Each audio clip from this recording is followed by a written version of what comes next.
Blog Talk Radio.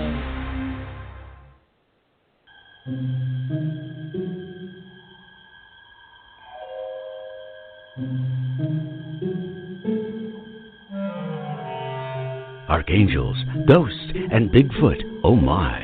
It's just another night for Supernatural Girlz. Real stories, real answers to life's biggest supernatural mysteries. And now for another exciting interview with paranormal experts from this world and others. Here's your host, paranormal researcher Patricia Baker, on the one, the only, Supernatural Girlz.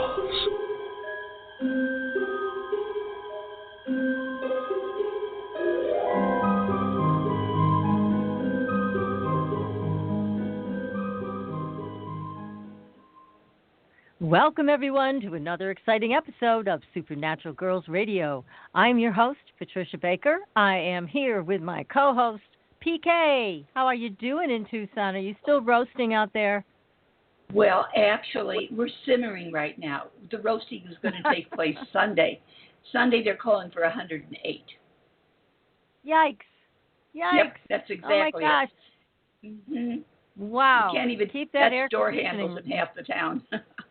Oh, got to bring out those oven mitts. Jeez, that's right. Gosh. It is. Well, I'm happy to say it's finally gorgeous in New England. We are ready for summer, and it's so nice to walk out the door, not have to wear a coat. These are the good times of New England. You know how we suffer in the winter. So. Yes, I certainly do. We'll talk about that now. Well, the nice thing is God does balance things out a little bit, doesn't he? You get this beautiful weather now, and we get the oven. Exactly. Well, we've got a great guest coming up tonight, everybody. Jason Louv is with us. We are so honored to have him because he has a beautiful new book out. It is called John Dee and the Empire of Angels, Enochian Magic and the Occult Roots of the Modern World. And there's a lot to talk about with this topic, so we're going to have Jason on in just a few. But first, we have to find out, PK, what's going on with the numbers? Well, I'll tell you. We have to remember, I have to preface it with, we were talking about secrets being made known this month and things being told that we didn't expect. Roseanne Barr outdid herself, so that's, her tweeting on her meditation. That was too bad. Oh, yeah. That was stupid. But the month itself, we're just one more day and we're finished with it. But it had to do with secrets being made known, but it deals really strongly with our spiritual side, much to do with our spirituality. And today happens to be a one day which is about new beginnings and new starts about what's taking place. And what better day than to have this lovely book brought to the public for us to talk about tonight. Jason's book is fabulous, and it brings out all the things that one wanted to learn about during this period of time. It's all about new beginnings, but it's coming from the past, giving us pathways to look into that some of us didn't know existed. It's a mind blower. The book is fantastic, and I can't say enough about it because it deals so strongly with all the spirituality that this month has been stockpiling, and now we get to have it at the very end laid out for us in total. Can't wait for the show. I know. I love this. This is so perfect. This is perfect timing for this material. It really is. And so I just want to bring to everybody's attention, we've got some great stories on our Facebook page, paranormal news that is just incredible. And we have a new perspective on extraterrestrials from Nityananda. It is so interesting. It's a very short video that we posted, but it is definitely worth watching. I thought he did a great little presentation about interdimensionals, extraterrestrials. It was fascinating. And again, it's very short, but it was a lot of fun to listen to. And I think there's some great wisdom in there as well. And also, we have this thing about the disappearing houses. They appear, they disappear. Now, the question is it people's perception that gets shifted and suddenly they're in a different time and they see something that wasn't there before but is from the 1700s or the 1600s? But there's a lot of stories about this. And that's also on our website, I mean, not on our website, but it's on our Facebook page. Our webpage. So make sure you go there. Yeah, take a look. I mean, it's a great, great story that's told about how people can shift into other time frames or other dimensions, and they see a totally different reality that apparently nobody else has seen. So, at least in this contemporary world. So it's a lot of fun to read this stuff, but my God, how disorienting that would be, don't you think? Well, I kind of think it would be disorienting, but at the same point in time, part of the reality I live with on a day-to-day basis, I would like to see in another time. Yeah. Really, let's shift it, right? Shift it right After all, we need a break, right? Yeah, exactly. Well, and we also had another guest on our show who talked about a place in Connecticut where this happened fairly recently, where these people had gotten lost and they were driving around looking for this address. They came upon police and firemen in some type of an accident, they thought. They stopped to ask the police for directions, and the police were not dressed like our police, like normal police, and their cars looked totally different. And they gave them some kind of directions, but they weren't good ones, and so they ended up in the back in the same spot. And when they came back to the same spot, everything was gone. No police, no firemen, nothing. It was all gone. So very strange experience there. It happens a lot, apparently, in this little triangle in Connecticut in the Litchfield Hills. But again, you have to wonder, are they walking into another reality, another dimension? Is it a time slip? And what is it that creates that? What is the mindset or what is the consciousness that allows for that to happen? It's so interesting. You know, I've noticed a lot of what transpires seems to take place in the Northeast. Yeah, you know Have what? you noticed it does. that? And I wonder, because, I mean, out where you are in the Southwest, you also have some major portals out there. But here we have so much history. I mean, the conflict between the Native Americans and the settlers, and, I mean, there's a lot of energy trapped still to this day in these areas. So it's just fascinating. But I've always wondered, is it that these homes and these houses and these places just reappear, or are people's perceptions shifting to allow them to see it? So it's a great question. Chicken or egg, I think. That's the way this goes. But that is exactly the way it goes. Yeah. So make sure, everybody, go to our Facebook page and follow us. Give us a like so you can stay in touch with us there. Of course, you can find us on Twitter and Pinterest and Instagram and all those great places, as well as our website, supernaturalgirlz.com. And our Fringe Files newsletter, we are making a transition with that. We're going to make it a video newsletter. So how about that? We're just bringing everything into the 21st century. So keep us, keep posted with us. Yes, it is. It is. So that'll be a nice, entertaining thing to watch every week. Just a very short cap of what's coming up on the show, who we're going to be interviewing, and comments on our last show. Now, last week we had Amy Major, fantastic psychic medium, and her book is all about how to become a rescue medium. So if you didn't hear that show last week, go back to our website or go back to Blog Talk, and you can find it there. And I wanted to mention something, Patricia, because we have been talking so much on and off about dreams and the dream state of things. God. Yes. And I just went through this with one of my clients 2 days ago. And she said, I don't dream. And I said, I used to say I don't dream until you convinced me otherwise, that we all do dream and how things fall into place. And that you have been working with people in the dream analysis element for many years. So catch people up on how to get involved with that. Yes, I really want to urge people to pay attention to their dreams, especially now when, on the heels of what you just shared, PK, about the spiritual energy that is really built up, this is a great time to write your dreams down. If you don't remember your dreams, that's okay. You just need to start telling yourself every night before you go to sleep, I will remember my dreams. And keep something by your bedside, whether it's your phone that you can make notes on, or just a tablet and a pen, and keep track of those dreams. They're very powerful. And as you know, we had guests on our show not too long ago talking about how people got diagnosed with some serious illnesses from their own dreams. And Exactly. they also got treatment plans from their own dreams that worked for them. So, yes, it's a very powerful way to get in touch with yourself and to find out what is going on in the deeper levels of your own consciousness. So, yeah, if people want to work with me on dreams, you can find me on the website, supernaturalgirlz.com. And if people want a numerological reading with you, PK, they can find you on our website and on your own website, patriciakirkman.com. So it's a good time to find out what's coming up for the summer for you people, and that's the way to do it, in my opinion. So tonight, ready for our guest, that's for sure. I'm chomping at the bit to hear about it. I know. We got to stop talking and get him to start talking. Right. So this is who he is. This man is a scholar. He is the author of 7 books, including Generation Hex, Ultra Culture, and The Psychic Bible. Psychic Bible. That's how it's written. Okay.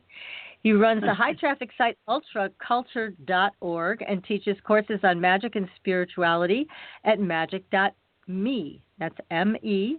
He has written for many popular websites, including Boing Boing, Vice News, Motherboard, and Esquire Online.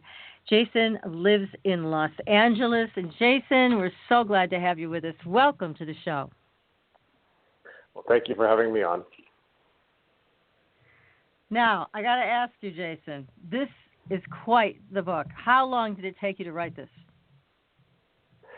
Well, let's see. Well, I first started working on the subject about 15 years ago, but the actual writing of the book took 3 years total, I would say. But pretty much as a full-time job, you know. That is. And again, everybody, I want to tell you the title again. It's John Dee and the Empire of Angels, Enochian Magic and the Occult Roots of the Modern World. Now, you've covered so much in this book, I kind of hardly know where to begin. But let's talk a little bit about what got you involved with this subject. Why John Dee? Sure. Why the Empire of Angels? Why Enochian Magic? What was it that caught your attention about this? Well, I've been interested in the field of magic and meditation and mysticism and esoteric spirituality and all of this lovely and exciting stuff for probably about 20 years now. And in that time, I have practiced, researched, and involved myself in, immersed myself in every single discipline for consciousness alteration or esoteric spirituality or enlightenment, if you will, that I could find. As part of that, I've traveled all over the world. I've gone up 13,000 feet into the Himalayas to study yoga with gurus. I've become a Sufi. I was initiated as a shaman in the foothills of Nepal and, other normal things you do. But, For you, everyone's got to have a hobby, right? And in that time, I became fascinated with Enochian magic, particularly, and John Dee, because it was certainly of all the Western magical traditions that I studied, it was the most fascinating and perhaps potent, and has also, frankly, had the most impact on our world when you consider that it was right there at the center of the creation of not only the British Empire and the American Empire, but the birth of modern science, and it was involved in the birth of the U.S. space program. And it's studying Dee and the Enochian magic that he delivered is a really interesting locus on seeing how magic became science and can tell us a lot about who we are as people and why the world is the way that it is. So for me, it's one of the most fascinating stories in the whole canon of esoteric spirituality, and it's one that has been written about that I really felt deserved the ultimate book, because no one had written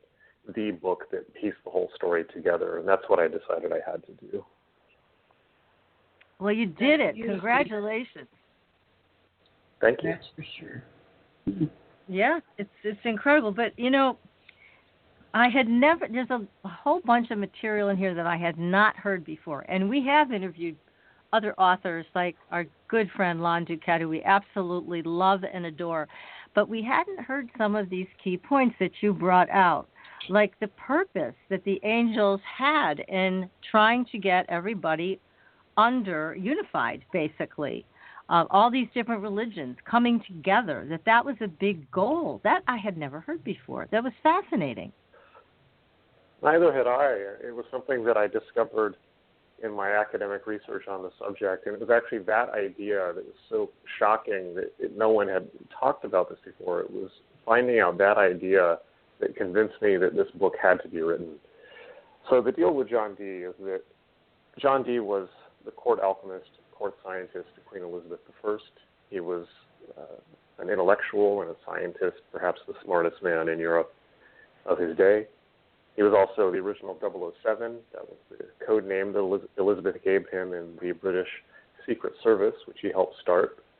He was also fascinated with the occult and with the idea of contacting angels through occult means. One of the ideas that the angels gave him was that there should be a British Empire. He was the person to coin that phrase. And so the very fact that a British Empire even exists comes out of a seance that an alchemist had in talking to angels. But even more shockingly than that, the angels that Dee and his assistant, his psychic assistant, Edward Kelly, helps him with contacting angels over about 10 years.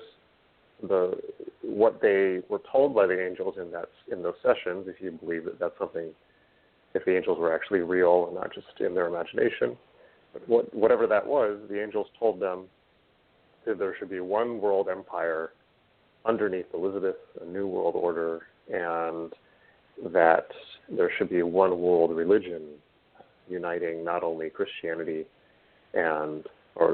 the warring branches of Christianity, so Catholicism and Protestantism, but even Islam and Judaism and paganism, one world religion, so that everyone on earth would be controlled by one political system and one spiritual system under the domination of the angels, so that the end of the world could be brought to hand and the whole story wrapped up. And now that's a pretty apocalyptic story and a pretty intense story if I've ever heard one. So the thing with Dee is that all the people that have, all the people who have written about Dee have either written biographies about him, studying his scientific achievements and discounting all of the magic side of it, or they've written about the magic side without talking about the wider context of his political and scientific work. And when you put those two things together, well, as I've described it before, it's like splitting the atom in reverse. You get the whole picture of what was happening, and you get the whole picture of what's been going on. It's not just Dee, but it's the secret history of Western culture, the secret history that the people who run Western culture have been operating on for the last 500 years, but that they just don't teach us in high school because it's just a little bit too weird. I guess. But I mean, you talk about John Dee this way, and clearly he's been written about before as a genius. I mean, he had so many talents. He was absolutely brilliant. And now, but Edward Kelly is written about as a psychic, but also a criminal. What happened with that? Mm-hmm. So Edward Kelly was a scryer, which is somebody who uses a crystal ball or a piece of crystal as a focus to go into trance. It's not just a stereotypical image of a fortune teller staring into a crystal. What you have to understand is that the crystal was only a tool to use to go into a trance, an altered state of consciousness through which other realms of reality could be accessed, just like in lucid dreaming or hypnosis or something like that. Now, sure. Kelly was half Dee's age. He was an itinerant psychic. He was an alcoholic, overweight, had his ears cut off for forging coins, had been accused of summoning demons and summoning corpses from graveyards, that type of thing. Some of that was scandal and rumor. Some of it was very likely true. He was a dubious individual, whereas Dee was really at the heights of power in Elizabethan England. He was a member of the Elizabethan court. He had the favor of the Queen. Kelly was from the wrong side of the tracks. But it took the two of them working together to really make any headway, because Dee was purely intellectual in his study of the occult side of things. He was purely academic in a way and didn't have psychic faculties, with the ability to go into alternate states of consciousness. So we had to rely on Kelly to do that, and Kelly was a genius in his own right with those skills, and the two of them together formed something greater than the sum of it, a whole greater than the sum of its parts, a third mind, as Burroughs and Geising would have put it. Oh, that's a nice way to put it, yes. Now, this whole system that they developed and understanding the language was complex, very complex. Mm-hmm. Absolutely. That's one of the things that makes their work hard to dismiss, because normally, if you've ever seen channeled writing or the types of message that psychics tend to deliver, it's usually very vague, very flowery. We'll say things like, everything's going to be fine, we're going into a new age of consciousness for the awakening of humanity, and you need to release your karma, and so on and so forth. It's usually quite vague. What Dee and Kelly got was 10 years of things that look like instructions on how to build circuit boards. Wow. And what that really was instructions on how to make something called the Holy Table of Practice, which was a ritual set up for making further contact with the angels. And then, of course, the angelic or Enochian language itself, which was a completely new language with its own alphabet, its own grammar, its own syntax, more or less. The angel said was the language spoken by angels and language spoken by humanity before the fall from the Garden of Eden. And this language could be used not only to speak with angels, but to directly alter reality itself. So no just, kidding. And that was just the beginning.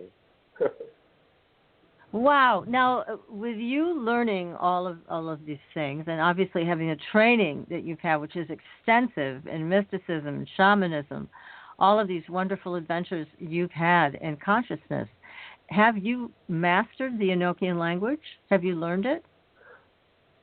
Well, I don't think anyone has mastered Enochian. It's so huge. And you mentioned Lon Duquette, who I think is just amazing. And I actually just did a podcast with him a few days ago. I interviewed him for my podcast. And, oh, no kidding. Lon, Lon has been working on Enochian for maybe 30 years. I learned Enochian from Lon in one of his workshops 15 years ago. And he has, he says that, even he feels like he's just learning to play, a few basic songs in the great universal symphony of Enochian. I mean, when we're talking about Enochian, we're talking about something that is not for humans necessarily. Humans can see a corner of it, but at least according to the angels, it's the system by which the angels operate. And angels are so many magnitudes of greater in intelligence by far than human beings that we really have to stretch ourselves almost past the limits of human capacity even to begin to start understanding the way they see things, at least in my view. So I certainly practiced Enochian. I've worked at it for years and years, but I wouldn't say that I've mastered it or perhaps that I ever will. Gosh, well, again, to me, it looks incredibly complex, and clearly, when you're dealing with spiritual beings of that magnitude, I'm trying to wrap my mind around everything you're saying. I mean, this is a huge, huge step into another experience of reality. So certainly, it would take at least a lifetime to very get mind-boggling. That's for sure. Yes, don't feel bad for being mind-boggled. Don't feel bad for being mind-boggled. I've been trying to wrap my mind around it for 15 years, and I'm still struggling with it. So well, then I feel better. I'm not alone. My mind expands as I try to stretch it to wrap it around Enochian. So that's good. But it's of the entire. What I say about it is of the entire field of magic, at least of Western magic. It's something like meditation and sigils is arithmetic, and perhaps the Golden Dawn, Crowley, Thelema are geometry and trigonometry. Well, then Enochian is calculus, and it's the advanced calculus and differential calculus of the occult world, and it's something that people don't come to until usually very, very far into their magical career, and even then it's a daunting subject, to say the least. What a fascinating and beautiful subject.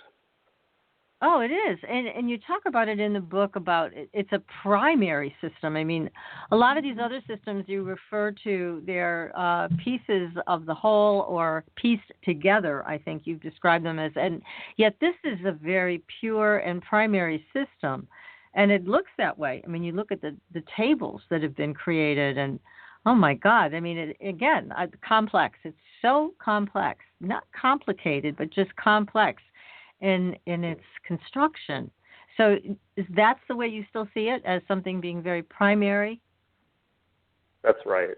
In my academic training in studying texts, we were always taught, or in studying history, for instance, there's a huge difference between secondary texts, which is people writing about history and writing down what they think it might have been like and trying to construct a secondhand account of things, and then a primary text being something like somebody's journal entries where they were writing history down happening around them, so or a videotape, or some type of written document that was right there, a directly recorded thing.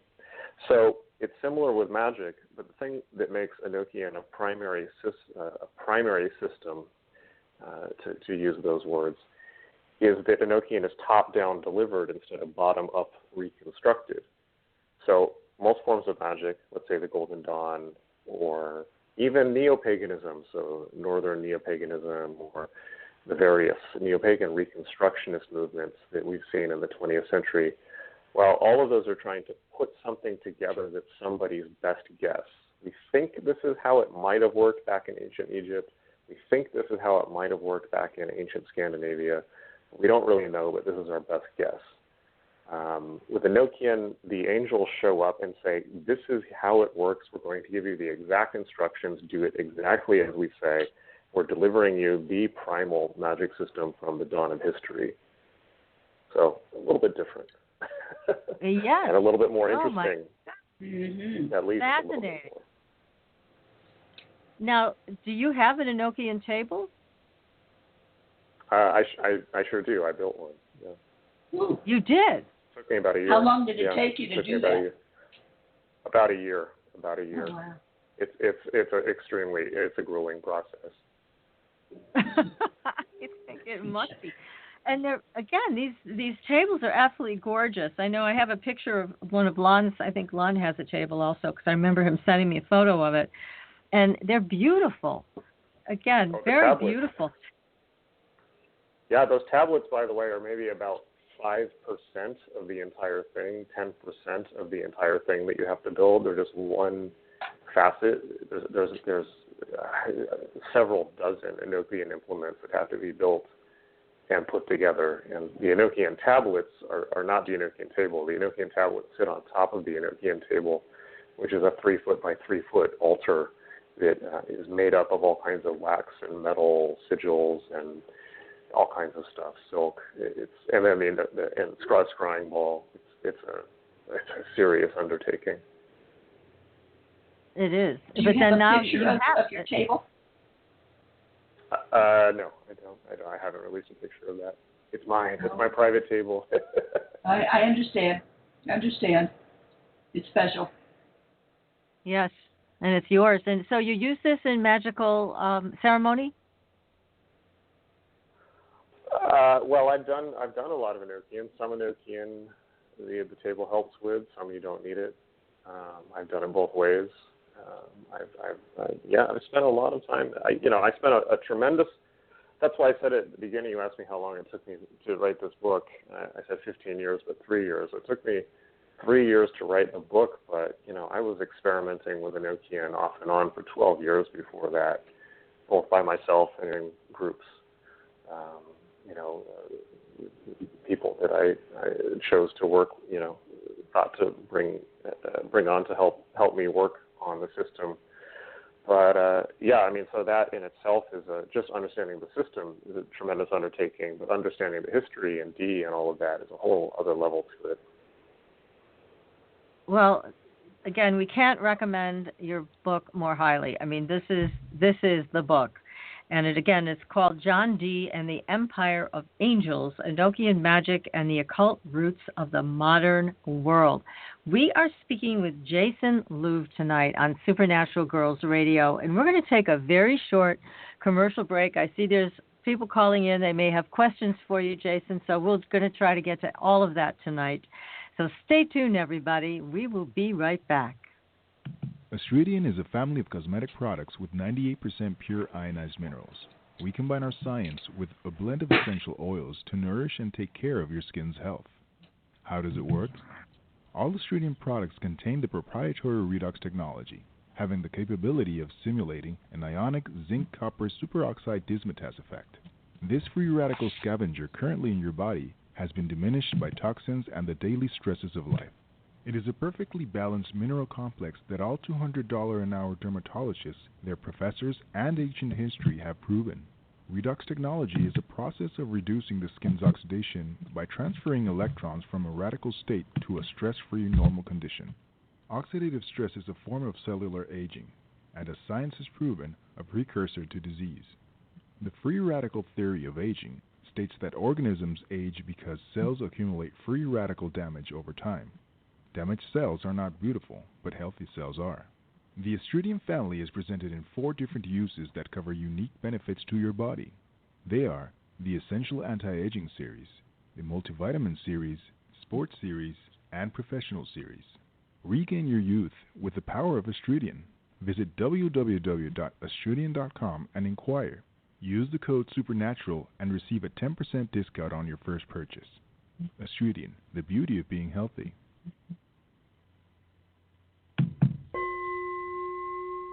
Are you ready for a new experience of freedom and powerful connection? Would you like a positive, effortless change in your life? Then come to CosmicFusion.com, where we offer the most advanced energy clearing and expansion techniques in the world, with a quantum vortex energy to activate your divine blueprint and life's purpose. When your soul leads the way with cosmic fusion and quantum vortex energy, you can break clear of past difficulties and blocks with the power of the source. With cosmic fusion, the source energy does the work for you. It's easy and effortless. Listen to our free meditation right from our Cosmic Fusion website, the Cosmic Code Meditation. Sign up for one of our interactive webinars today. Come to Cosmic Fusion, www.KOSMICfusion.com, to experience an effortless awakening and transformation. Are you ready for an upgrade? Are you ready for a new experience of living in the 5th dimensional magic and powerful connection? Then visit CosmicFusion.com today. CosmicFusion.com.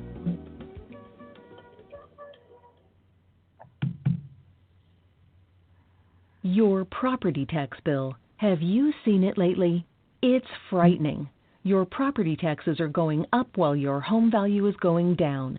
It's time to fight back and win.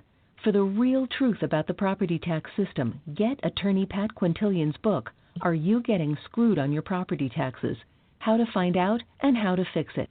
Attorney Quintilian answers all your questions and gives you the facts you need to fight a property tax bill that is spiraling out of control.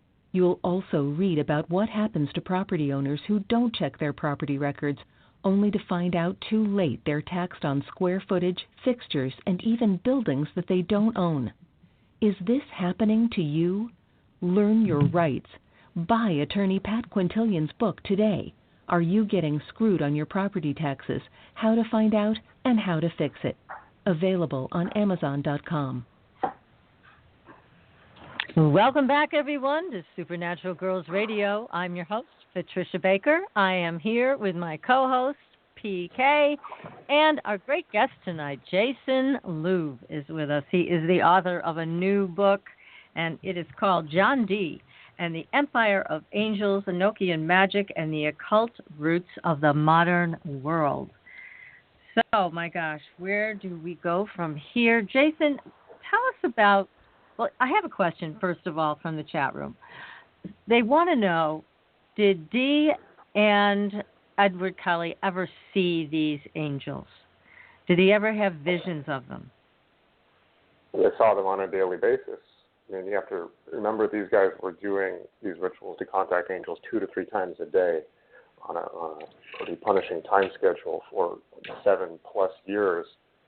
And absolutely, and they saw them both in, Kelly saw them in trance states, saw them within the scrying crystal, but increasingly as the sessions went on, they saw them in the house with them. They would see apparitions of them out and about in the world. It was pretty nonstop for them. And when we're talking about angels, by the way, this is not Hallmark card angels. This is not rosy-cheeked cherubs. This is, when they saw angels, they were talking about seeing beings made of wings covered in eyes, and with giants with heads of suns and pillars of brass for legs, and female angels and sexual angels. And at one point they see God, and God is not an old man with a white beard, but a giant whale covered with eyes. A whale? So yeah, they saw him all right. Oh, good Lord, scary. Oh my goodness. They saw him all right. So they did. And I don't know, I guess they wouldn't have written about it, or maybe they did. Did this strike them with any kind of fear, or were they comfortable with seeing what they saw? Religious terror. I mean, most of what they were seeing was so frightening to them that, not in a bad way, but in a way that they were, it was shock and awe for them, and it, they were constantly begging for repentance, to repent, and for their souls to be saved, because they were constantly being confronted by these very, very Old Testament angels and flaming swords, explaining to them how they would be damned forever for even the slightest transgression. It was, they were being spiritually educated and spiritually trained in the angel school, but they were harsh schoolmasters, and so most of the sessions they spent in a state of religious terror and religious awe, alternately. Gosh, well, that doesn't sound very pleasant, but they continued for 10 years. But here's a question for you. They committed themselves to this endeavor. They did an incredible job, and yet the goal of the angels didn't manifest. How come? Well, did it or didn't it? I think that one of the ways that people trip themselves up when they get interested in magic or this side of things is they expect things to be too literal, and they expect things to happen on their timeline, their time scale. Good point. Angels or gods or spirits, whatever you want to call them, they don't live in the same world as humans, or the same plane of reality as humans. They live outside of the circles of time, as the writer Kenneth Grant put it. And so a lot of times what happens is, for instance, Dee and Kelly kept getting predictions from the angels that the world would end in 88. That's all they said, 88. And Dee and Kelly assumed that this meant 1588. And then when nothing happened in 1588, although Dee did turn back the Spanish Armada, which is a turning point in the history of the entire world, when the world didn't end in 1588, they assumed that the angels were fabricating all of this information and giving them incorrect information. Well, they never said 1588. They just said 88, and it was Dee and Kelly that interpreted it as 1588. So, and similarly, so the angels say that the world is coming to an end, the Antichrist is here, the entire world must be brought under one dominating government and religion. Well, did that happen in Dee's lifetime? No. But if we look at the last 400 years of history kind of sideways, if you will, and consider that perhaps the spread of global capitalism, the spread of the neoliberal world order, the colonization of the entire planet by first the British and then the American Empire, which of course are Christian empires, and the colonization of so many indigenous and aboriginal people at sword points and being forced to convert to Christianity in an ongoing global tragedy, perhaps. Well, then did the angel's plan happen or didn't it? I'm not convinced that it didn't.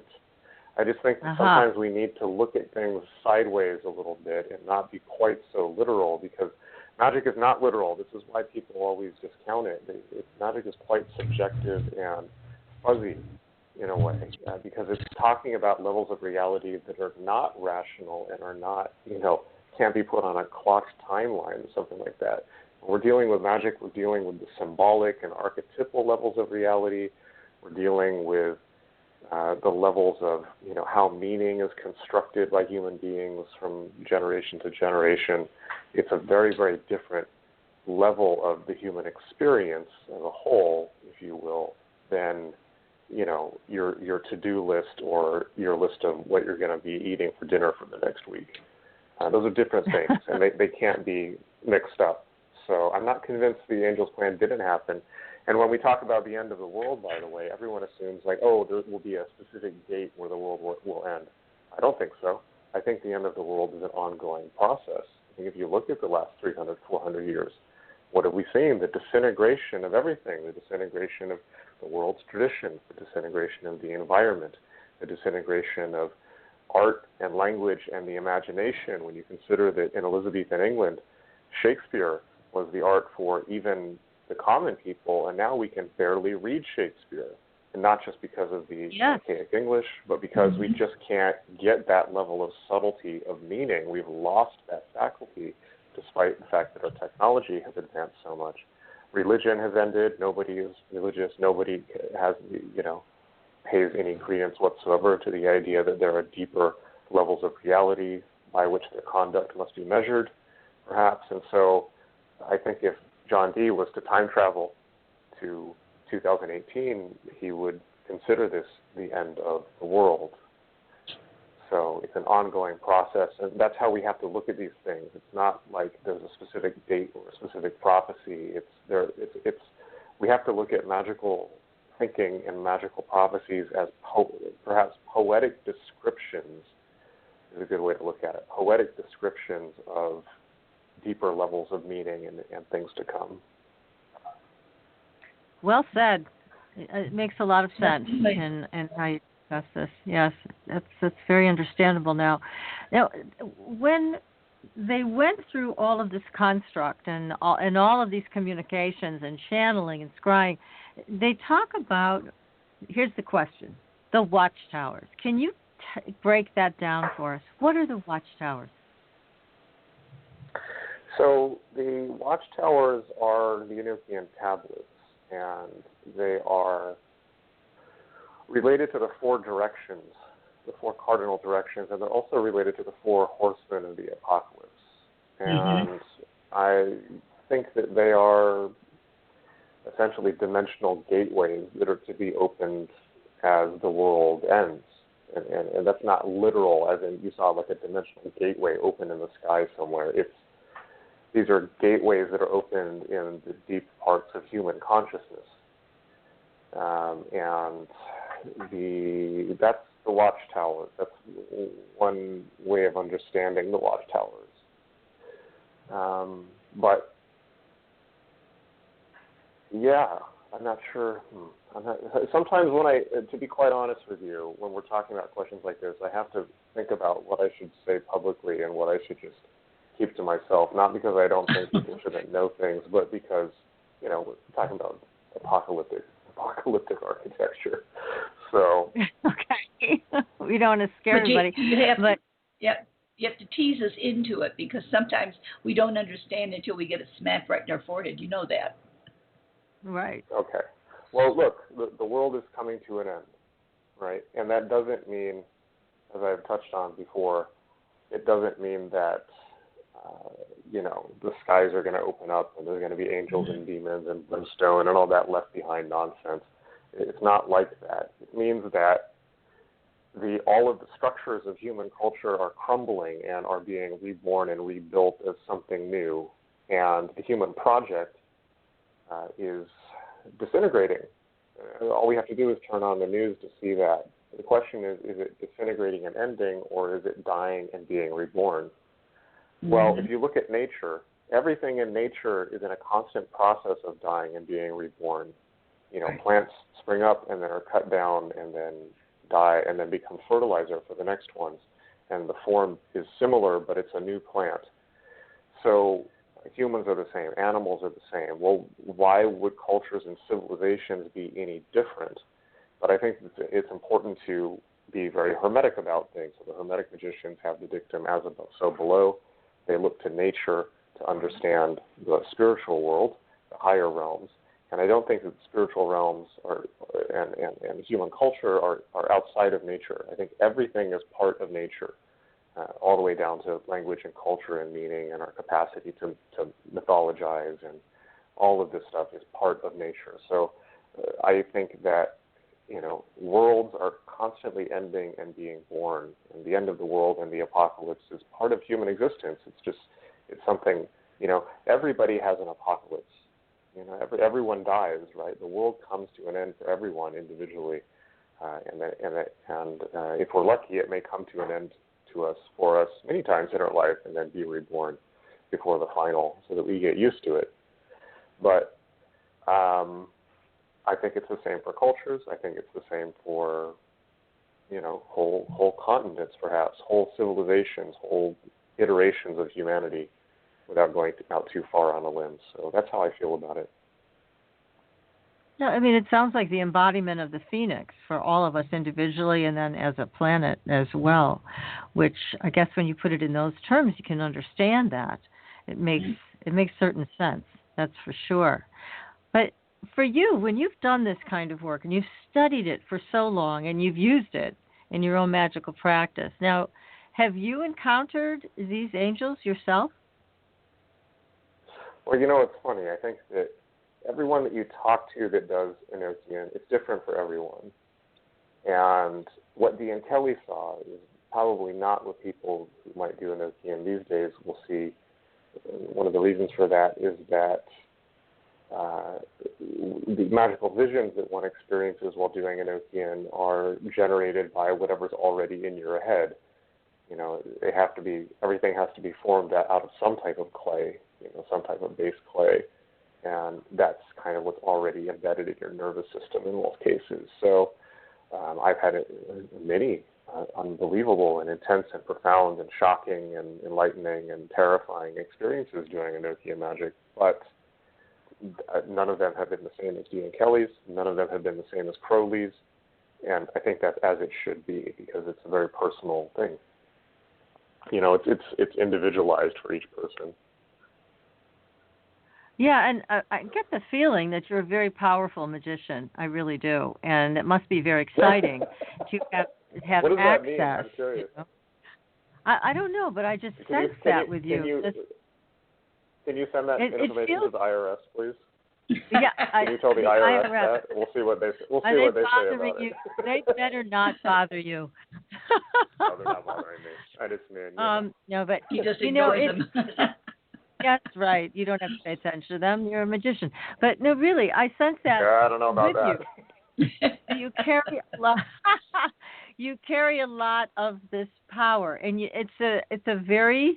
it's interesting, because the way I am sensing your energy is it's not something that you are bragging about, or you're very humble about the work that you do, but it's powerful. And how nice for people, because people can, I guess you're teaching classes, right? So people can study with you? I am teaching classes, and I want people to be empowered, because we live in a time, in a period in history where people are very confused, where because we do live in the end of the world, frankly, where, people don't have a lot of guiding structure. They don't really have a sense of what they should be doing with their lives in many cases. People are no longer religious. They don't have religious bodies to turn to, and the media, and certainly social media, are of no help to people in constructing meaningful lives. So I want people to be empowered, but I want people to be empowered to live the lives that are right for them, to live their true wills, to lead the life that they're meant to live, and not just empowered individually, but empowered to help the world and help those around them, and be empowered as a community. It's not just about the individual. The individual empowerment can only go so long before it becomes sociopathy, and right. All we have to do is look at our current president to see that. without going too far down that rabbit hole. But it's about network empowerment. It's about people being empowered as a group, together, and doing human life in a meaningful and profound and loving way. So that's how I feel, and so I, of course, teach courses online at Magick.me. That's Magick with a K, Magick.me. I do teach Enochian magic, but I also teach everything from basic chaos magic and meditation, hardcore meditation, Raja Yoga, esoteric Buddhism, astral projection, lucid dreaming, tarot, I Ching, all kinds of great stuff, ceremonial magic, Golden Dawn type magic, and there's a lot more coming because I'm really focusing on growing that site out right now. And there's a big community of students who are very, very sincere and interested, which has been a great surprise and for me, and that I'm very, very excited about seeing how much interest there is that people have. So yeah, that's Magick.me. Sounds fabulous. Well, that's terrific. Yeah, really. I mean, I want to encourage people to go there if our audience has interest, and I know they do, in these types of things, because I really know, and I know, PK, you know this too, that you're a very good teacher, Jason, and you're very you're helping a lot of people to get the direction they need. As you mentioned, there is a lot of confusion out there, and people are looking for a right path. And there's certainly a lot of choices in what you're teaching where people can find their right path, whether it's I Ching or the yoga or whatever, meditation or chaos magic, whatever they're drawn to. So you have a tremendous amount of choices. I love that name, Chaos Magic, and I've got people texting me right now saying, what is chaos magic? So we're going to have to go there for a minute. Can you tell us a little bit about what that is? Yeah, right. Yeah, absolutely. Well, yeah, I mean, in by way of segueing into that topic, I will say that the great thing about magic, you talk about people finding a path and things like that, the great thing about magic is it's not a dogma. It's not telling you to believe something. It's actually not, and it's not telling you to do anything, certainly. Magic is really the best of all worlds. It's kind of the perfect medium in that you get all the tools and the sacred experiences and the deep meaning of religion, because you get the tools to induce the religious experience without the dogma of religion and the rules and people telling you what to do or not to do. So in magic, we have the idea of the true will, which is that every individual has a true will, something that they are here to do, something that they incarnated to do, their role in the world, the thing that is most true and right for them on the deepest level. And that's not something specific like a job or a career or something like that. It's the person that they're meant to be, truly meant to be, and that they will be in a state of disappointment and despair if they don't become. I think we all have that, but the beautiful thing is that it's different for everybody. Everyone's got a different orbit in this cosmos. Everyone's got a different true will. And so what magic offers and what magic is a set of tools to uncover that and then to be empowered to do it. And so, yes, I offer all these different things, chaos magic, astral projection, tarot, all these things, but it's not that they're different paths. It's just that they're different tools for accomplishing that central task, which is discovering what one truly wants to do with one's life and then becoming empowered enough to do it, to have the strength to do it. Because we do live in a culture that greatly discourages that and just wants people to play it small, take the safe route, take the safe job, and, tune out on Netflix or whatever. And that's not enough for everyone. That's not enough for a lot of people. It might be enough for some people, and that's wonderful. Some people want something more, and Magick.me is for those people. So chaos magic, to specifically answer your question, in the context of what I've just said, chaos magic is not necessarily a branch of magic as much as it is an attitude. And chaos magic is really the punk rock of magic. It's the idea that you don't need, and it happened at the same time in the 70s. It's the idea that you don't need dogmas, you don't need systems, you don't need, prior to chaos magic, magic had always been part of different religions. You had to follow a certain religious path to do it, whether that's Buddhism or Hinduism or whatever it is, Sufism, or you don't need that. You don't need the gods, all of that. You don't need to believe in anything. That actually belief is antithetical, to magic, and that all you need to do magic is, good enough intention and altered states of consciousness, and that you just need the techniques of generating religious experiences and magical experiences. But you don't need to believe anything. You don't need to buy into a dogma or believe that gods are literally real. In fact, you can make up your own gods and religions and spiritual systems, and it'll work just as good in some cases as some established religion. But it came out of you. It's yours alone. So chaos magic is the attitude of approaching magic and spirituality and religion as an artistic process in which everything is up for grabs. Gosh, it sounds like fun. That's terrific. Oh, it's great. Yeah. Next thing you know, you'll spent 20 years doing it. Yeah. It's the greatest show on earth, in my opinion. The greatest secret show, as Clive Barker called it. Yeah. Well, somebody's also writing in. They want to know how much you charge. How much do you charge for your classes, Jason? Are they all different prices, or? So most of the courses are $55, but I have a great subscription package, which is $49 a month to watch all of them.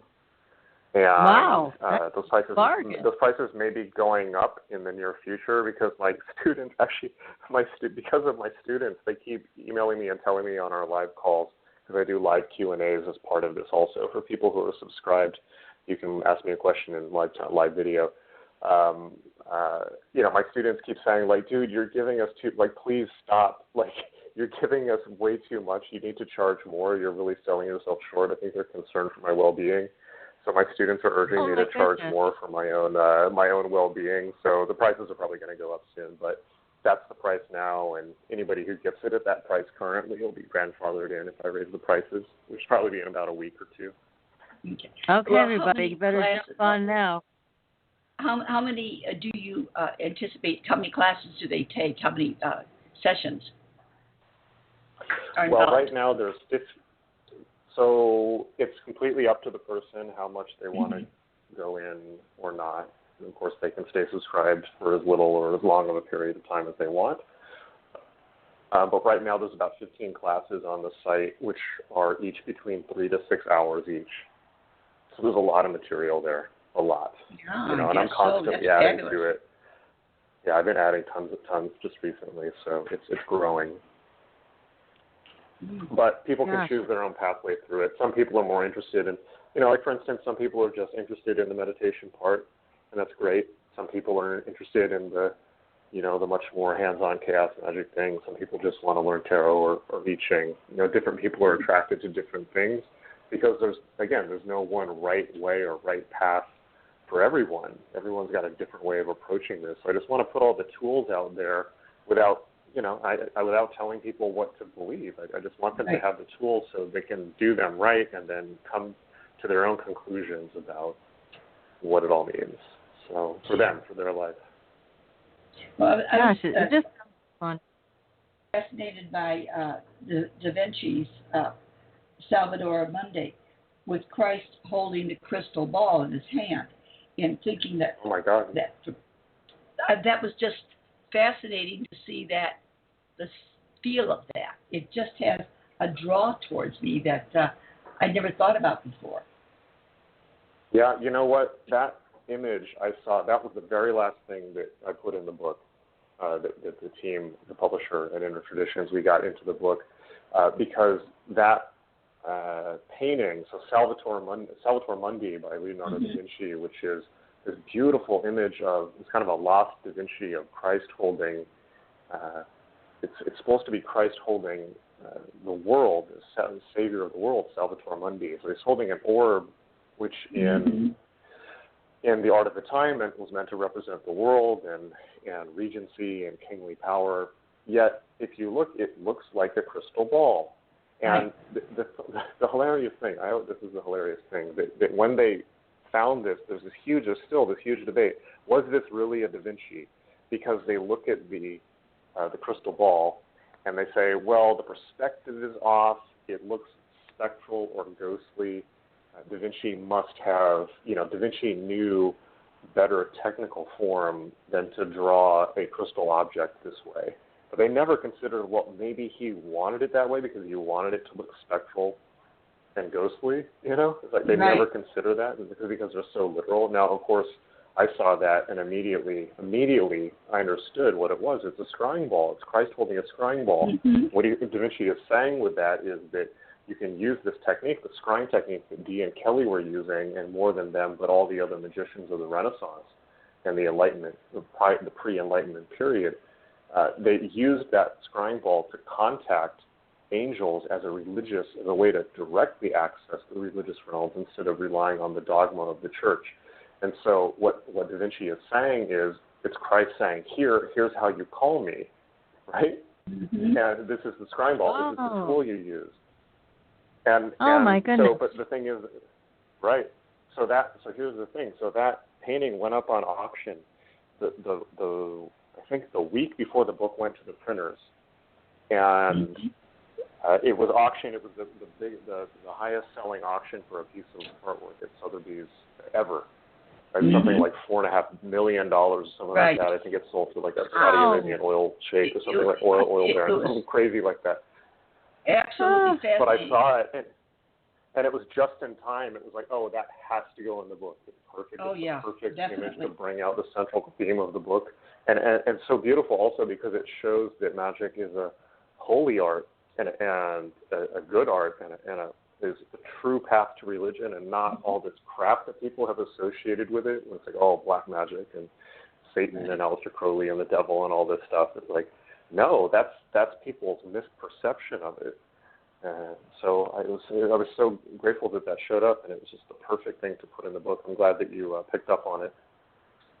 Well, it was strange. I told Patricia just before we started the show that I difficulty sleep on occasion. So I woke up in the middle of the night, and I turned on TV, of course, and you're thumbing through, and what pops up but this painting, and they were talking about it being sold and everything about it. I'm sitting there going mind-boggling because it is so totally gorgeous and something I hadn't even thought about, never saw before.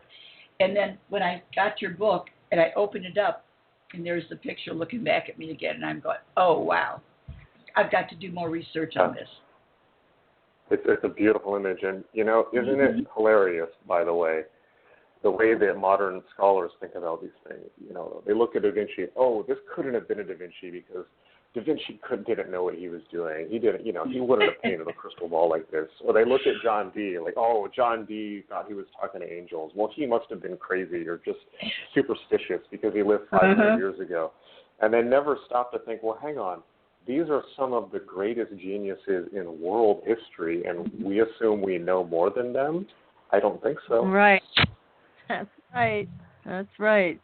It's a great way to put it. Well, we're going to take another very short commercial break, everybody. So stay tuned.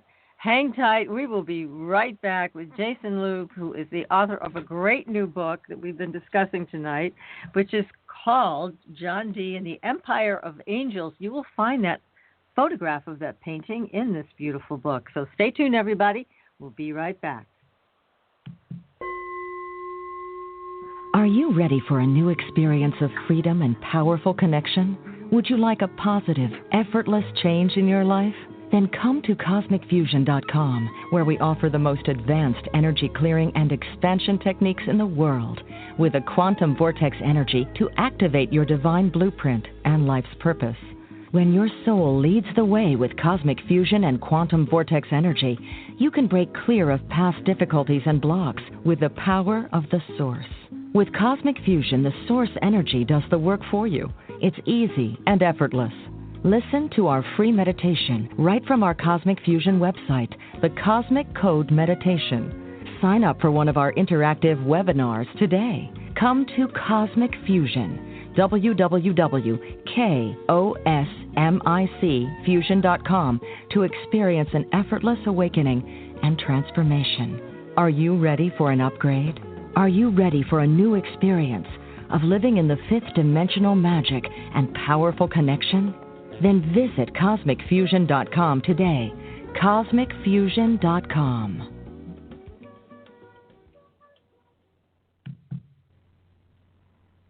Your property tax bill. Have you seen it lately? It's frightening. Your property taxes are going up while your home value is going down. It's time to fight back and win. For the real truth about the property tax system, get attorney Pat Quintilian's book, Are You Getting Screwed on Your Property Taxes? How to Find Out and How to Fix It. Attorney Quintilian answers all your questions and gives you the facts you need to fight a property tax bill that is spiraling out of control. You'll also read about what happens to property owners who don't check their property records, only to find out too late they're taxed on square footage, fixtures, and even buildings that they don't own. Is this happening to you? Learn your rights. Buy attorney Pat Quintilian's book today. Are You Getting Screwed on Your Property Taxes? How to Find Out and How to Fix It. Available on Amazon.com. Asteridian is a family of cosmetic products with 98% pure ionized minerals. We combine our science with a blend of essential oils to nourish and take care of your skin's health. How does it work? All Asteridian products contain the proprietary redox technology, having the capability of simulating an ionic zinc-copper superoxide dismutase effect.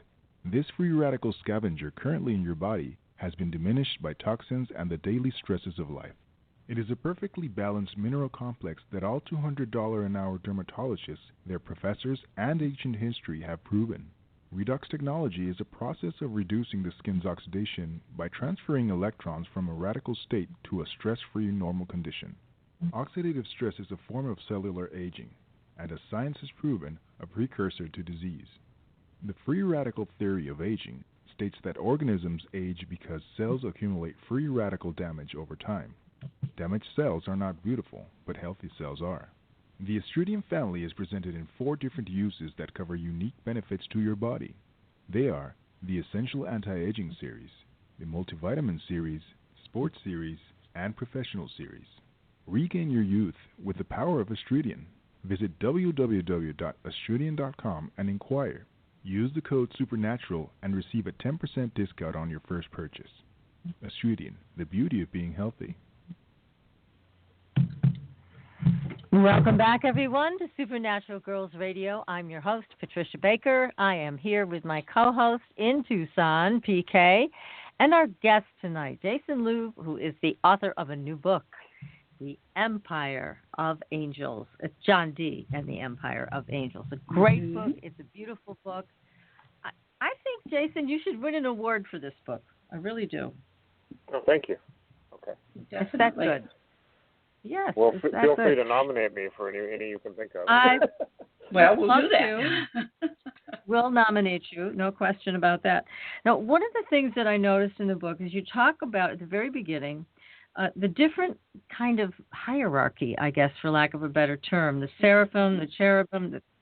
Can you tell us a little bit about this hierarchy? Because I know people have often asked questions about it. It's never really been clear to me what the answers are.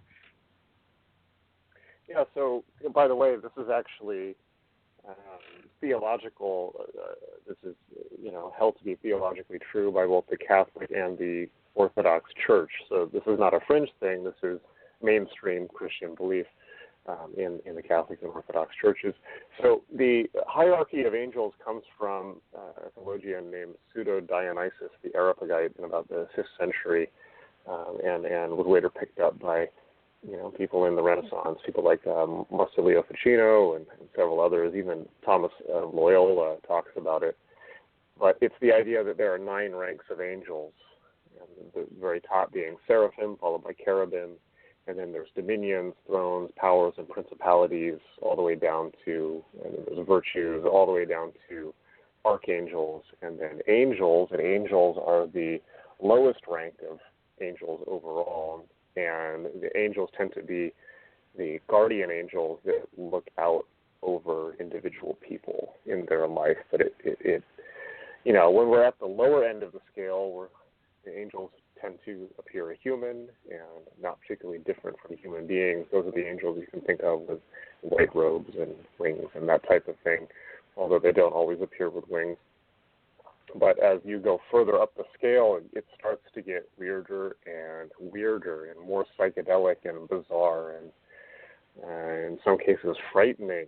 And that's when people start to meet beings like the beings from the book of Ezekiel, wheels of wings, and then the seraphim are said to have 6 wings with eyes in them, 2 covering their head, 2 covering their feet, and 2 by which to fly, their eyes and their wings by which they see, and lots of that kind of thing. Lots of eyes and lots more wings. It's just eyes and wings everywhere as you go further up the scale. Oh my goodness! Now, so that's what that's one of the things people don't realize about angels, and I really wanted to bring this out because people assume that angels are very milquetoast and Hallmark card, but no, it's very profound and deep world mythology. Kind of scary in a way. It's more abstract. Well, God is scary, right? Yeah. Well, Do you again, know the word it's reverence? the point of reference. I'm sorry, Jason. Say that again. Do you know the word reverence? Right. Yes. Yeah. So of course, this is for listeners who may not know this. Reverence is the attitude counseled in Christian prayer manuals from the Middle Ages. For instance, the book *The Cloud of Unknowing*, which is a classic of Christian mysticism. And that book says that the proper attitude to take towards God and the higher realms is reverence, and reverence is a combination of love and fear. To be in awe of God, but to be afraid because the how else can you humble yourself? Because the whole point of Christian mysticism, the whole point of mysticism is to humble yourself before the divine. It's not to make yourself a big deal. It's to fit yourself to the divine order. And, this is an idea that has been lost in modern times and even in modern mysticism or the New Age. And I say in the book, the whole point of mysticism is sanctification and illumination. So sanctification is the destruction of the ego, the destruction of the individual practitioner's story about who they think they are. And illumination is then filling them with divine wisdom so that they can be fit to what God wants for them. And that's not just mysticism. That's mainline Christian theology. And one of the interesting things about this book is understanding how little difference there really is. Well, you've also talked about in one of your other interviews that I heard about our evolution actually being helped in a great way by communicating with these other entities, whether they be angelic or something else from another dimension. This is all a good thing, and it helps us create our own freedom. So can you expound on that a little bit more? Because I really liked what you were talking about. I agree with that completely. Well, it's not necessarily all a good thing, because when we're talking about spirit, or the spirit world, or whatever you want to call that, the astral plane, the non-physical realm, parts of consciousness, it's full of all kinds of things. It's full of as many different things as the physical world is full of people, and you have to be careful what you're doing. You have to make sure you're talking to the right beings. Now, in terms of angels as a specific class of being, I think that yes, absolutely. I mean, angels are the next level of evolution up from human beings. Right? And demons are far down, right? Down far further down the scale even than animals. But angels are the next step of evolution past us. And so the whole Elizabethan theory of magic is that the way to evolve, evolution is a modern concept, but for them the idea of the way to be sanctified is to, make contact with the next level up. I mean, you can think about it in these terms, even in the physical world, in your human life, your life is going to be a lot different depending on who you hang out with. If you hang out with people who are doing better than you and are smarter and happier than you, then you're gonna evolve a lot quicker than if you were hanging out with people with standards lower than yours. If you hang out with people with low standards who don't want anything for their lives, who just want to get along and get by to get along, and or people who are into drugs, that type of thing, people who are sliding down or sliding backwards, then your standard will meet theirs eventually, and you will backslide just as fast as they are. Whereas if you hang out with people who are, doing much better than you, then you'll evolve much quicker. Why would it not be? Why would it be any different in the spiritual world? If you hang out with angels, you're going to evolve pretty quick, as frightening and painful as it may be, right? Because the hallmark of a real religious, if spiritual experiences are all comfortable, then you're probably deluding yourself. If they're all, flattering you and making you seem great, then you're probably deluding yourself. I think that real spiritual experiences and religious experiences are often terrifying because they crack our egos. They show us what we're doing wrong. They show us where we're getting it wrong and where we're deficient and where we're screwing up as human beings, and that's not pleasant. But it's a lot more pleasant than not learning. The true. To truly hurt somebody, how do I put this? It's far worse to just let somebody carry on doing something that will destroy them than to get angry at them and temporarily give them discomfort and suffering to show them that they're doing something that's going to destroy them, if that makes sense. It does. So it's really pushing your limits quite a bit when you're encountering these higher force entities. And they certainly did challenge John Dee and Edward Kelly. I mean, they constantly challenged them, according to what you found out for your book. Yeah, they did not give them an easy ride. But there are many points in the book where Dee and Kelly are overwhelmingly grateful and thankful. They see, the angels are cruel taskmasters, and are quite strict and severe and constantly threatening them and things like this. But what all they're threatening them with is showing them what's going to happen if they keep on doing what they're doing and screwing up. And so, at a soul level, and so. There are many points in the diaries where Dee and Kelly fall to their knees and are tears flowing from their eyes in utter gratitude, saying, to the angels of steering them towards the truth.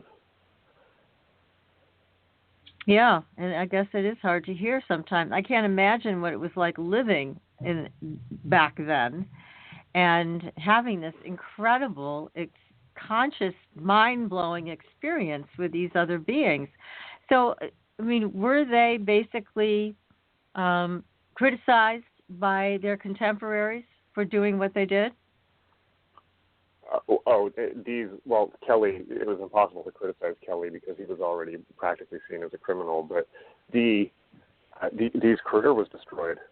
His career had already been on the rocks, but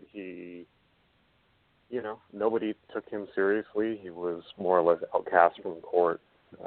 He couldn't get any of the monarchs of Europe to be interested in the stuff he was trying to tell them. Dee's life in the real world pretty much fell apart. He lived in extreme poverty for most of his life, but particularly during this period, because he was spending more time talking to these spectral beings than he was doing work, Which, by the way, is the real danger of magic. Everyone says, is there any danger with magic? Well, the danger is it's just like video games, It's like if you get too obsessed with it, you're going to drop all your other duties. And people think that, exactly. that it doesn't matter. But no, you got to take care of business too, They certainly did not have an easy ride. Neither one of them did, and at one point, didn't they try to ask, or maybe Edward Kelly was the one who tried to ask them for money because they didn't have any, and the angels refused to help them with that. That's right. Well, they were constantly asking for money, and the angels were tremendously frustrated with that. The angels were telling them, look, you worked for your whole life to figure out how to get the divine wisdom of angels and contact angels, and now we're here, and you've done it, and you're asking us for money. What is wrong with you? To which Edward Kelly replied, well, what if we just borrow money? Is that okay? And they still said no. That's when the angels started to get pretty frustrated with them. But I can understand that. I've often said, how do they know what it's like to live on this plane where you need to have money so that you can eat and have a roof over your head? Mm-hmm. And they don't seem to have, the angels didn't seem to have any interest in that at all, which I found fascinating that's too. Right. Not in a happy way. Yeah, that's right. And this is one of the other challenges of magic, which is translation between levels, where I think that it goes both ways. Humans don't understand what it's like to be on those levels of existence. But they often don't understand what it's like to be here because they don't have bodies. So this is a difficulty, and this is Aleister Crowley calls this confusing the planes, and that you need to take each plane on its own level instead of assuming they translate to each other. So that's an important thing to bear in mind in magic. Just because something is true on one level of reality doesn't mean it directly applies to another. Yeah, because it didn't translate at all here. And these poor guys that worked so hard and brought us, even centuries later, today, such a magnificent piece of the puzzle, but they weren't treated well when they lived back then. So it's just a shame, really. It's kind of sad. It is, but that said, I do have to give that a caveat, which is that the fact that Dee had some struggles has often been used, actually for hundreds of years, has been used by people to say, oh, well, look, like Dee ended in misery, therefore magic is bad news. And they say the same thing with Crowley and lots of other people, which is hilarious because, I'll tell you just from my own experience, if you're doing magic and you don't have money, people will say, oh, well, magic is, will lead to ruin. And, if you don't have money, why don't you just manifest yourself some money if you're such a great magician? And then if you do get money, they'll say, well, in my case, it's like, well, how dare you, charge to do courses for magic or something like that. It's just, people are never pleased. People are just, they chatter away, So there's no way to please people, so I've just given up completely. I just do not care anymore. But I do have to say that for Dee really did rise to as high of a position as he could have in Elizabethan England, given his social background and his class and his training. We have to remember that England is an incredibly rigid class society, and it's not like there's a whole lot of leeway to move out of where you're born. And that said, yes, Dee suffered tremendous hardships in his life. He lost many children and his wife to the plague. He suffered tremendous hardship. He was constantly in debt, things like that. But look, it was, Elizabethan England was practically a third world country. It was the Middle Ages. Everyone had a hard time of it. Sir Francis Walsingham, who was the person who started the British intelligence services, also went into debt just to start them. He didn't get any great gifts from Elizabeth either. So, we have to put that in context and be very careful about saying that magic is some type of causative factor in people having a hard time of things. We have to be very scientific and clear about that because, it was the 1500s, it's not like it was Club Med. Those not hard times. Yeah, real hard times back then. So tell us, you've mentioned Crowley a couple of times. What's your take on Crowley? What do you think of him and his work? So Crowley was a very intelligent, very multifaceted individual that anybody who comes into magic has to grapple with, I think. And Crowley was such a complex, multi-layered being that there's parts of him that are unbelievably inspiring and genius and profound beyond words, perhaps in many cases beyond any of his contemporaries or perhaps many other historical spiritual teachers. And there are parts of Crowley that are utterly horrific and degraded and evil and terrible and psychopathic. And those things exist within, at least theoretically, all existed in one person's lifetime. But this is a person whose personality changed every few years of their entire life. So with Crowley, we have to. I think that the best way to take Crowley. I mean, look, Crowley died a long time ago, right? Crowley died in the 1940s. He died long before any of us were born, I'm assuming. And, well, most people, well, okay, I take that back. I'm sorry. I'm thinking about when he was born. He was born long before any of us were born. But he died a long time ago, right?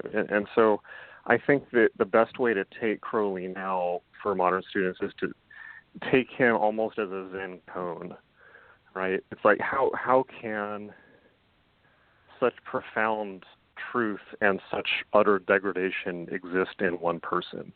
And just take it as a Zen cone, and certainly don't get wrapped up in trying to emulate what he did and that type of thing. No, definitely. So that's how I view Crowley. It's like, Crowley is, he's there. He's something to learn from. He's a source to learn from for good and bad, of things to do and things definitely not to do. Right. Certainly he spent decades as a hard drug addict. He was quite terrible to people around him. He was a mess personally, and yet many of his writings are of profound value, I think. And particularly, it's not just his writings, by the way, because a lot of his writing is just like him running his mouth, but it's the work that he did to bring out the information from the Golden Dawn. If he hadn't done that, it would have been lost. And to bring out a lot of the best parts of Crowley, by the way, are Alan Bennett. They come from his teacher, Alan Bennett. It's the stuff taught to him by his teacher that he wrote down, which is a lot of the Eastern yogic and Buddhist exercises that he brought out to the public for the first time. Yeah, he's quite a character, that's for sure. Definitely that. But I wonder, Jason, too, with Magick, because it's a kind of a boundaryless space, and a space with no space. I wonder if you don't have your own personal development in hand and you go to take on something like what he did, I can see where things would really turn into a mess fast personally. So it does make sense that you work on yourself personally. In this day and age, there's many ways to do that before or along with your magical adventures. I think that's exactly right. And by the way, Israel Regardie, who was Crowley's secretary and was, idolized Crowley to some extent, but also was appalled by Crowley. Regardie, who later became a Reichian therapist, said that people should have a year of therapy before they begin magic, and I think that's spot on. I wish that people continue to follow that advice. Yeah, that is makes good sense. Advice. Absolutely, and it's not like it is stop either. Yeah, maybe more than a year. Just get started with that year and keep going. Yes, absolutely. Yeah. Oh, this has been so great, Jason. We can't thank you enough for such a wonderful evening talking about all these exciting things. And again, please tell us again your website where people go to participate in your classes. Yeah, well, my personal website is jasonlouv.com, and you can find everything there. You can find all the new book. You can find all my books. You can find the classes. You can find blogs and podcasts, all kinds of great stuff. And you can follow me on Twitter at jasonlouv.com. And as a special gift, I actually have a free class on Magick for anyone who might be interested. And all you have to do, it's a free 7-day email course. It's full of podcasts and guided meditation and video training and lots of good stuff.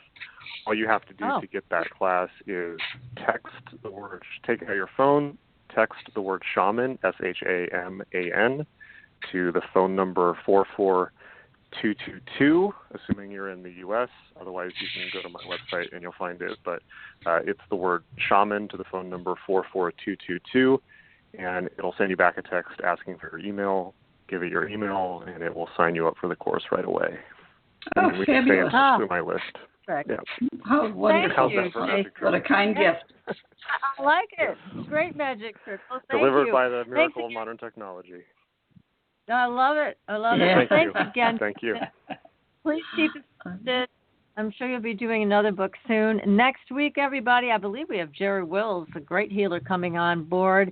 And until then, we'll see you on the Blue Highway. Good night, everybody.